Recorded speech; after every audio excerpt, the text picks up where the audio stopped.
শুধু চোর জয় শ্রীরাম নয়, এটা তো মৌখিক কথা। বাদ দিয়ে আমাদের গাড়ির ওপর থাপ্পড় মারা হয়েছে। দেবাংশু ভট্টাচার্যকে লক্ষ্য করে চোর চোর স্লোগান পূর্ব মেদিনীপুরের নন্দীগ্রামে। বুধবার চেলেমারা 37 নম্বর বুথ এবং মৌজ বৃন্দাবনপুর 36 নম্বর বুথে প্রচারে যান তমলুক লোকসভা কেন্দ্রের তৃণমূল প্রার্থী দেবাংশু ভট্টাচার্য। অভিযোগ, এলাকায় ঢোকা মাত্রই দেবাংশু ভট্টাচার্যের গাড়ি লক্ষ্য করে চোর চোর স্লোগান ওঠে। ঘটনায় ব্যাপক উত্তেজনা ছড়ায় এলাকায়। যদিও গোটা বিষয়টি হাসি মুখে সামাল দেওয়ার চেষ্টা করেন দেবাংশু ভট্টাচার্য।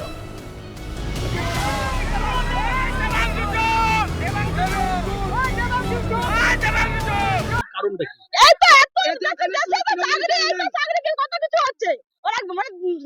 দেশের জনগণকে দেখতে পাচ্ছে না, এত চাকরি চুরি এত কিছু চুরি কার জন্য হচ্ছে?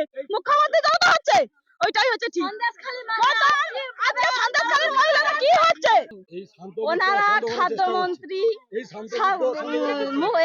শিক্ষামন্ত্রী থেকে সন্দেশখালীর মায়েদের কি ওভাবে অত্যাচার সেসব নিয়ে আমরা ওনাদেরকে চোর চোর স্লোগান দিয়ে বিক্ষোভ দেখাচ্ছি। প্রশাসনের দ্বারস্থ হওয়ার হুঁশিয়ারি দেবাংশু ভট্টাচার্যের।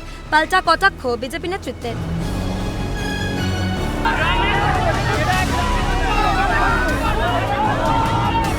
শুধু চোর জয় শ্রীরাম নয়, এটা তো মৌখিক কথা। বাদ দিয়ে আমাদের গাড়ির ওপর থাপ্পড় মারা হয়েছে, আমাদের গাড়ির মধ্যে ধাক্কাধাক্কি করা হয়েছে, গাড়ির উপর রীতিমতো হামলা হয়েছে।